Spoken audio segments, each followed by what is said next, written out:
Okay sir. ಈಗ ಸದನದಲ್ಲೂ ಕೂಡ ತಾವು ಮಾತಾಡಿದ್ರಿ sir, my stand and Dharmasthala ಅಂತ ಹೇಳಿದ್ರಿ ತಾವು. ಬಿಲಿಯು ಮಂಜುನಾಥ್ ಅನ್ನೋ ಹೇಳಿದ್ರಿ. ಅಂದ್ರೆ ಎಲ್ಲೊಂದ್ ಕಡೆ SIT ತನಿಖೆನ ಸ್ಟಾಪ್ ಮಾಡೋ ಹಂತಕ್ಕೆ ಬಂದಿದೆ ಅಂತ ಅನಿಸ್ತಾ ಇದೆಯಾ ಸರ್? ಯಾಕಂದ್ರೆ ನೋಡಿ, ಕೋರ್ಟ್ ಅಲ್ಲಿ ಏನಾಯ್ತು, ಕೋರ್ಟ್ ಅಲ್ಲ, ಅವರು ಬಹಳ ದೊಡ್ಡ ಷಡ್ಯಂತ್ರ ನಡೆದಿದೆ. ಇದು ದೊಡ್ಡ ಷಡ್ಯಂತ್ರ. ಇದು ನಾನು ಯಾರ್ದು ಅಂತ ನಾನು ಹೇಳುದಿಲ್ಲ, ಇದೊಂದು ದೊಡ್ಡ ಷಡ್ಯಂತ್ರನೇ. ವೆಲ್ ಪ್ಲಾನ್ಡ್ ಸ್ಟ್ರಾಟಜಿ ಮಾಡಿ ಅವ್ರ ಮೇಲೆ ಕಪ್ ಚುಕ್ಕಿ ತರಬೇಕು ಅಂತ ಹೇಳಿ ಪ್ರಯತ್ನ ನಡೀತಿದೆ. ಯಾರ್ದು ಏನು ಅಂತ ನಾನು ಇದನ್ನ ಮಾತಾಡಕ್ ಹೋಗುದಿಲ್ಲ. ಯಾರ್ದೇ ಆಗ್ಲಿ ತೇಜೋವಧೆ ಮಾಡೋದು ವರ್ಷಾನುಗಟ್ಲೆಯಿಂದ, ನೂರಾರು ವರ್ಷ, ಸಾವಿರಾರು ವರ್ಷದಿಂದ ಬಂದಂತ ಪರಂಪರೆನ ಹಾಳು ಮಾಡಕ್ಕೆ ಹೊರಟಿರೋಂಥದ್ದು ಒಂದಿದೆ. ಈಗ ನಮ್ದೆಲ್ಲ ನಂಬಿಕೆ ಇದೆ. ನಾವು ಧಾರ್ಮಿಕ ಇಲಾಖೆನ, ದತ್ತಿ ಇಲಾಖೆನ ನಾವೇ ಸರ್ಕಾರ ನಡೆಸ್ತಾ ಇದ್ದೀವಿ, ಗೌರವ ಕೊಡ್ತಾ ಇದೀವಿ. ಬಟ್ ಅದೇನಾಯ್ತು ಅಂತಂದ್ರೆ, ಕೋರ್ಟ್ ಅಲ್ಲಿ ಹೋಗಿ ಅವನ ಯಾರೋ ಒಬ್ಬ ಸ್ಟೇಟ್ಮೆಂಟ್ ಕೊಟ್ಟು ಅವನ ಯಾರೋ ಮುಸುಕುದಾರಿ, ನಾವೆಲ್ಲ ಹೇಳಿದೀವಿ. ನಮ್ಮ CLP ಪಾಪ ನಮ್ಮ ಶಿವಲಿಂಗೇಗೌಡರು, ನಮ್ಮ ಬೇಳೂರು, ಆಮೇಲೆ ನಮ್ಮ ಪ್ರಕಾರ ರೈ ಪುತ್ತೂರು, ಅವರೆಲ್ಲ ಬಹಳ ಜನ ಮಾತಾಡಿದ್ದಾರೆ.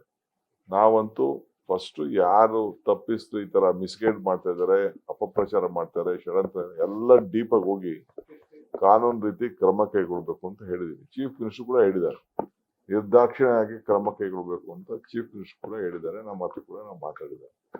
ಸೊ ಅದಕ್ಕೆ ಹೋಮ್ ಮಿನಿಸ್ಟರ್ ರಿಪ್ಲೈ ಮಾಡ್ತಾರೆ. ನಾನು ಅದ್ರ ಬಗ್ಗೆ ನನಗೆ ಗೊತ್ತಿದೆ.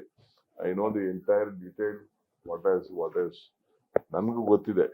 ಬರೀ ಪುಟ್ಟಿ ಖಾಲಿ ಟ್ರಂಕೆ ಅದು ಕೇಸು, ಏನು ಇಲ್ಲ. ಅದು ಸದ್ ಜಾಸ್ತಿ ಮಾಡ್ತಾ ಇದೆ ಅಷ್ಟೇ.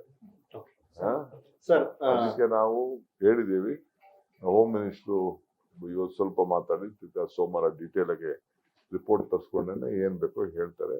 ಬಟ್ ಒಂದು, ಯಾವುದೇ ಧರ್ಮಕ್ಕೆ, ಹಿಂದೂ ಧರ್ಮಕ್ಕಾಗಲಿ ಯಾವುದೇ ಧರ್ಮದ ಭಾವನೆಗೆ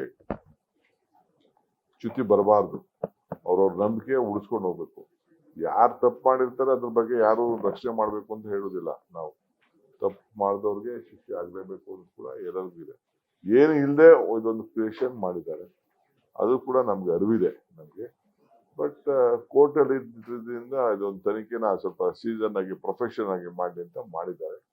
ಮೀಡಿಯಾ ಏನ್ ಮಾಡೋದು, ಮೀಡಿಯಾ ಮತ್ತು ಸೋಷಿಯಲ್ ಮೀಡಿಯಾ, ಇದು ಯೂಟ್ಯೂಬರ್ಸ್ ಅವರೆಲ್ಲ ಅವ್ರದೇ ಆದಂತ ಒಂದು ವ್ಯಾಖ್ಯಾನಗಳು ಮಾಡಿದ್ದಾರೆ.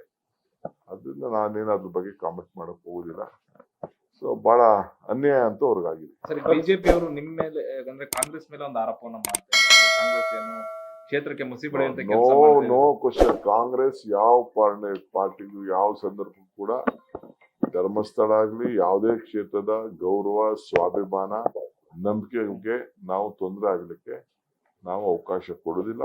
ವಿ ಸ್ಟ್ಯಾಂಡ್ ಬೈ ನ್ಯಾಯದ ಬಗ್ಗೆ, ಧರ್ಮದ ಬಗ್ಗೆ ಎಲ್ಲರೂ ಕೂಡ ಸರಿಸಮಾನತೆ ನೋಡುವಂತ ಕೆಲಸ ಪಕ್ಷ ಮತ್ತು ಸರ್ಕಾರ ಎರಡೂ ಮಾಡ್ತಾರೆ. ಲೇಟೆಸ್ಟ್ ಹಾಗೂ ಇಂಟ್ರೆಸ್ಟಿಂಗ್ ಸುದ್ದಿಗಳಿಗಾಗಿ ಬಾಸ್ ಟಿವಿ ಕನ್ನಡ ಚಾನೆಲ್ನ ಸಬ್ಸ್ಕ್ರೈಬ್ ಮಾಡಿ.